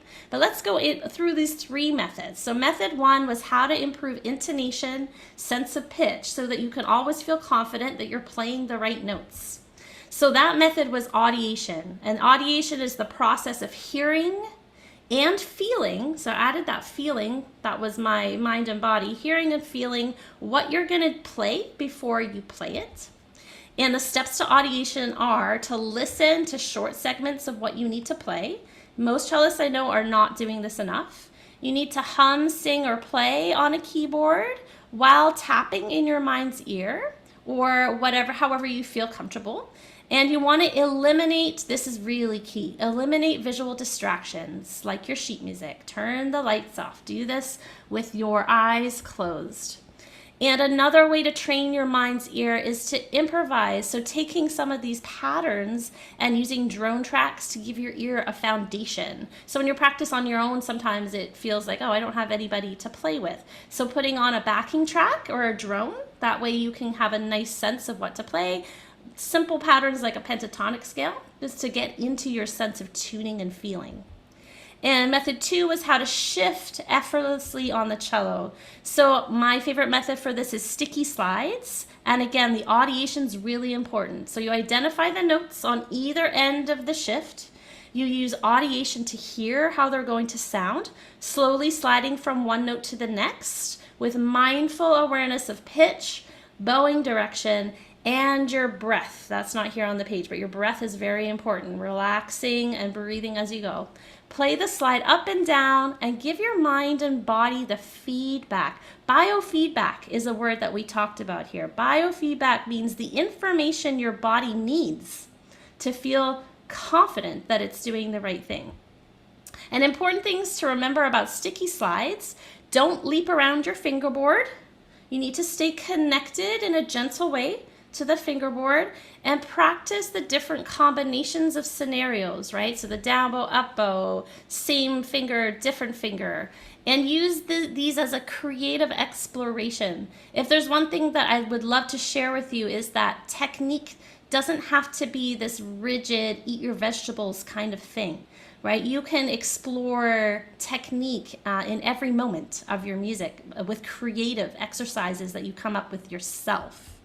And method 3 is how to understand the fingerboard so that you never have to guess where you're going ever again. And the best way I found to do that is cello shapes. So using universal cello shapes to play patterns in all 12 keys around the cello, making scales, arpeggios, and your other patterns that you encounter much easier to recognize and play. And experiment with playing simple tunes in all 12 keys using the same fingering patterns as a little challenge to yourself. And then you can also use the circle of fifths as a guide to understanding keys and chords. And there's a whole practical theory that we can get into around that. Why learn these cello shapes? So that you can make quick, confident decisions regarding your fingering, your position changes, and a full understanding of practical cello theory, so that you can make informed and easy decisions while moving around your instrument, because we're always making decisions, right? So now that I've shown you these 3 powerful methods to improve your left hand mastery, I'm confident you'll have the tools that you can use right away in your next practice. And I have a question to ask you, so maybe you can all come to your keyboards because I want to see your answers in the chat. So we're going to just chat a little bit about this. So my question for you is, have you enjoyed the workshop so far? And I want to actually just qualify this question. Can you tell me one thing that you've enjoyed about this workshop today? Let's just share some of those ideas with each other. And I'm going to just read some of them so that we can kind of hear like some of the things that you've learned, or maybe one thing that you have come away from today. So go ahead.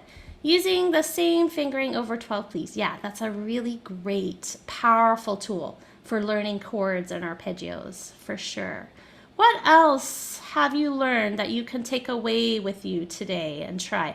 Understanding audiation, realizing that, yes, you do. Good. Excellent, Sally. Excellent. It's good. You should be doing it in every single practice as a foundation. I hope that I have imparted the knowledge that audiation is the foundation of music. Hearing music is the foundation of music. So all that stuff that you're doing with your, when you're practicing is not going to have any effect if you can't hear what you're doing, right?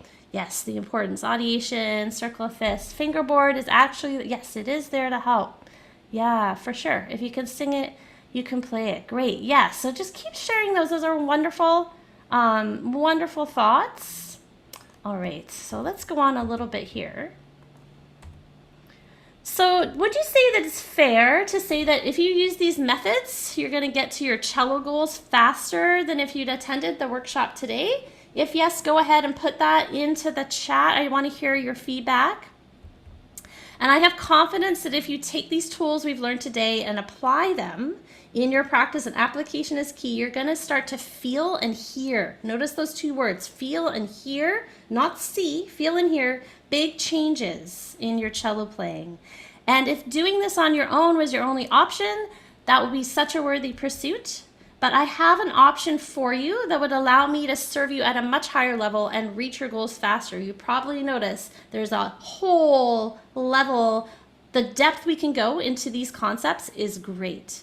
And I can help you with all the help and guidance. So would you like to hear about the option I have for those of you who'd like to go deeper? Let me know if you'd like to go deeper into this.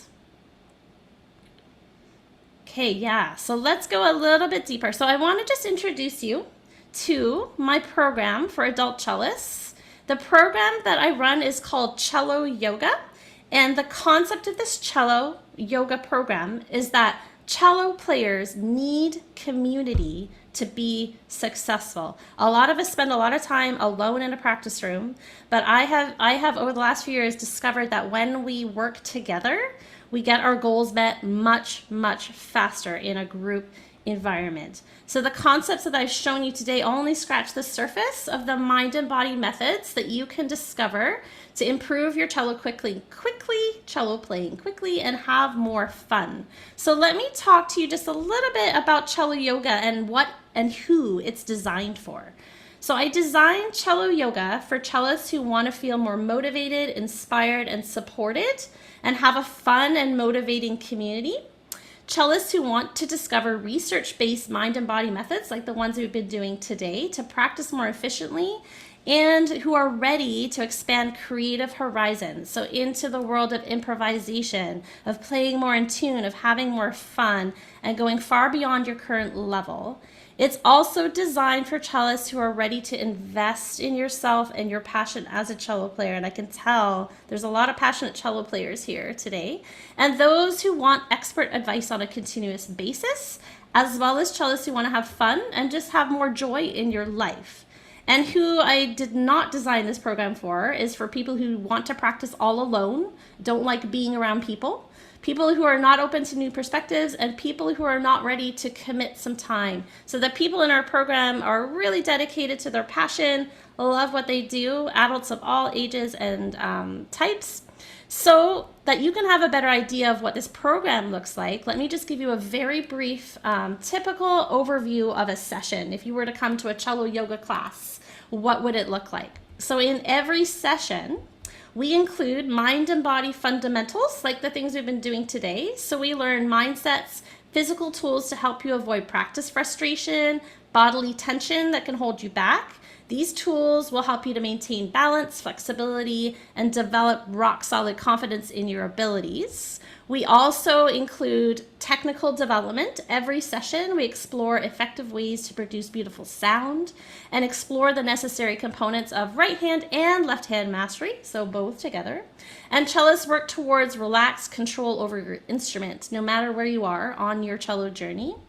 And we also work on improvisation and creative development. That's a big part of our program. Cello yogis develop pattern awareness. So taking that 12 keys and really working with it to understand how that relates, using fun, relevant music theory to enhance your experience of playing in a variety of styles. And cellists are given opportunities to explore their own creativity. I write my own music with the cello. I'm a singer-songwriter, and I love to help people kind of explore their creative sides and their expressive sides as musicians. We do a lot of that. And your individual performance skills. So our members have opportunities to perform for each other, get expert help with their personal cello projects. And this is just one of the customized components of the program. We customize this program for every adult that joins, allowing you to get feedback and individual attention as needed. And other cellists benefit from observing and participating in little mini lessons and master classes.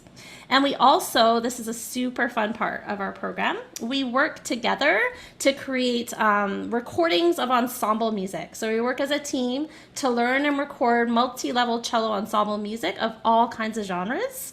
You'll notice here, Nothing Else Matters. So we did a little metal song a little while ago.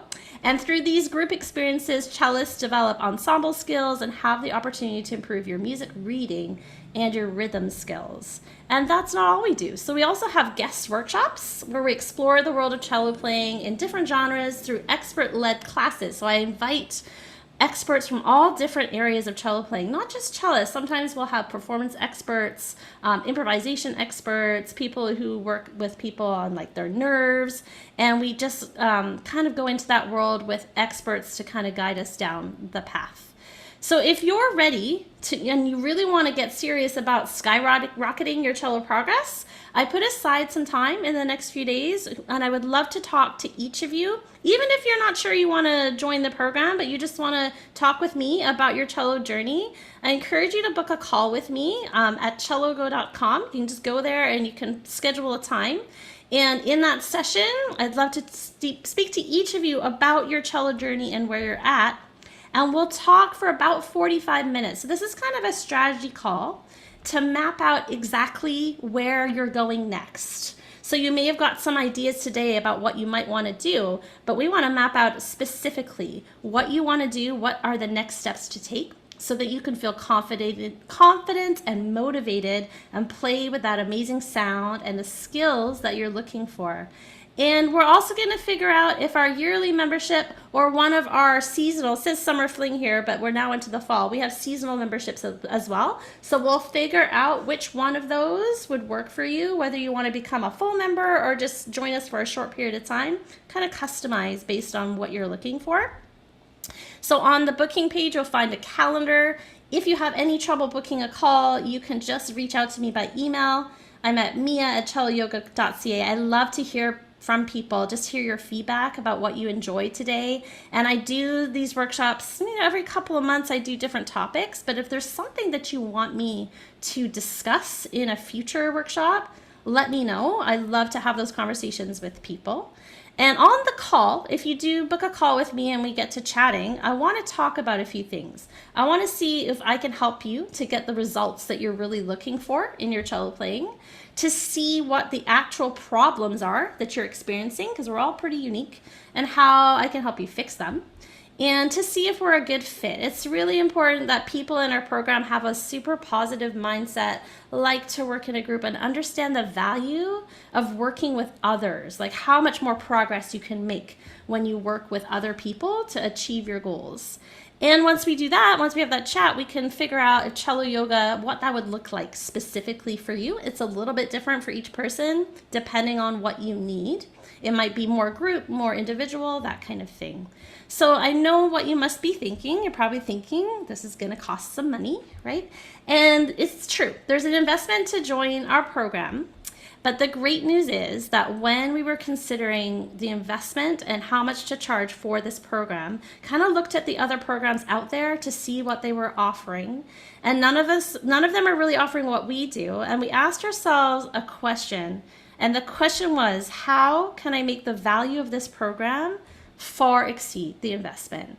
So how can we offer like a premium immersive cello program that you might get like a top level college sort of experience without the price tag? And I wanted to create something that was like my students that come to me once a week for a private lesson, kind of around that same price point, but with a bunch more stuff in it. So if you were to work with me, that's kind of the price that you can expect, basically like a weekly lesson for a year.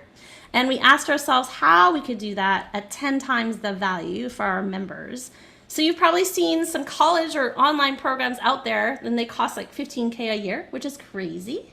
And our program is nowhere near to that. It's not even close to $10K. It's much, much less.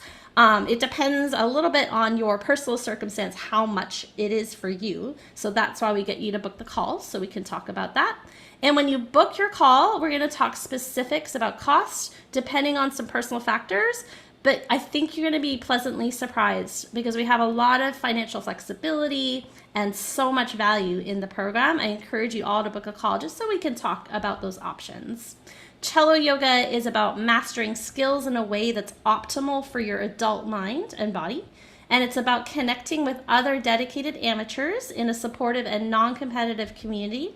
We spark motivation, we overcome fears, we explore resources, we improve our improvisation. It's so much fun. Here's some of the people who've already been in our program. I think now we've been running this program for almost 4 years. And we've had about 100 people come through the program, and it's just been an incredible time. And these people are improving because they don't let their old habits bring them down. So I would love to speak to you. I hope that you will come and speak to me. Even if you're not sure you want to join, that's totally okay. No pressure. It's not an obligation call. Just want to hear what your thoughts were about the workshop, what you're doing, what's going on. You might be tempted to wait to book later. I am super busy into the fall, so we just have this small period of time right now. So if you have a chance to book a call, I encourage you not to wait on that because there's just a few slots. And then by November, it's usually all full up for the year. So make sure that you book your call. I can only really handle about 10 calls in the next 7 days. So be sure to book that. And as a bonus for everybody who came today, when you book your call and you come, you're all going to get a free class pass. So you can book your call with me, we can chat, and you can get a free class pass so you can come and check out the mastermind and ensemble for yourself, just to get a really good sense of what that's like. So I encourage you to book your call and claim that for yourself. And I think that is about all that we have for today. I'm going to just stop sharing here, and I want to know if anybody has any lingering questions. I really appreciate you all sticking around. I know we went a little bit longer than I had intended to. So thank you so much for your patience and enjoying the workshop. Does anyone have any questions for me at all? Oh, you're welcome, Anna. William, did you have a thought? Yes. Does your yoga class also include like private lessons? It's like a hybrid group? Yes, there absolutely is. So when we chat, we would talk about kind of like how that would work. But yes, absolutely. There's like an individual private sessions inside of the program as well. Yeah. Okay. So like, for instance, I work on the adultcello concerto. Yes, absolutely. Yeah. So like each class, we have a little bit of time set apart for like kind of what I call like the masterclass section, right? So if there's something that you want to work on specifically, you would say, I want to play that. And then we would work on that. And then everybody can kind of observe. And then there's also just like private instruction as well as part of the program. So if you don't want other people watching you, that's good as well. Yeah. All right. And then what was your professor's response when he or she told you not to return and you... And then I did? Yeah. Well, I found a new teacher. So I found somebody who was willing to put up with me. Who had confidence. Yeah. Interestingly enough, it was a woman who had 2 children. She's the associate principal of the Toronto Symphony. And at that time, she had 2 very tiny children. And so I had just had a baby. And so she felt a lot of empathy, I think, for my situation. And she was like, I'm going to teach you that where a lot of this stuff, like the practicing and the focus stuff comes from her. Because she taught me how to do like super efficient practice, like no nonsense, right? We are going to get this done. You only have 2 hours. This is how we practice, right? So I really credit her for like teaching me how to practice with like tiny amounts of time. So you don't waste your time. Yeah. Yeah. Thank you. Yeah. Thank you. Anyone else have any questions, thoughts? Concerns? We're all happy. Yeah, feel free to send me an email if you have anything else you want to talk to me about. And feel free to book a call if you would like to talk more in depth I'm happy to do that. I love to talk to people. So just do that. Samba, did you have a thought? Yes, I did, Maya. First of Yeah. all, I would like to thank you for all the practice methods that you taught today. They You're welcome. really help people will Yeah. I get always better run out of first time. There's try so many more because things. everything in the practice methods is I all appreciate that. pre-planned. That's Yeah. the good news. Now, Yeah. here's the bad news and the concern. Okay. Tell me What your if concern. I, as a cellist, do not yet know uh, how to go about a certain skill that I don't have in me? Well, In then this I need case, to help you, bow yeah, staccato. to get you to that level, right? So like whatever you're working on, you need that guidance to get you to the next level. Yeah. So whatever it is you need, like you're saying spiccato, No, no, right? no, no, no. I said up bow staccato. Oh, up bow I don't think your staccato. strategies will be Yeah. instant for a skill that I don't haven't yet developed fully. Yeah, well, yeah, and skill. I would say that none of these methods are going to instantly solve your problems, right? However, the mindset behind them will give you the tools to be able to tackle that. So, let's say you want to learn a specific technical skill, knowing that you need to go about it mindfully and understanding the steps. So I hope that something that I imparted today is that in every little thing we do as a cello player, there's there's a procedure. And if you follow the procedure, and that's the hard part always, is like having the focus to say, okay, I'm going to follow this procedure. And then the outcome will come from that, right? And that's really a lot of my coaching is helping people to understand, okay, I'm here and I want to be here. How? Like what's the how? What's the where, right? Yeah. Anybody else have I any did understand thoughts? that. Be more mindful, be more process oriented. Yeah, Those that's when you process do want to take exactly. longer and put more Break it detail. down. Yeah, for I sure. do understand Yeah. you some. Yeah. Yeah. Yeah. Well, thank you very much. I really appreciate everyone who stuck around. I'm going to send everybody a recording. So if there's anything that you missed, you can look through that. I'll also send everybody a circle of fifths, my fancy circle of fifths. Can print it out in color. And I'll send you my PDF guide as well. And I look forward to speaking to some of you. It was wonderful to see everybody today. And I will see you all soon. Happy celloing. Bye.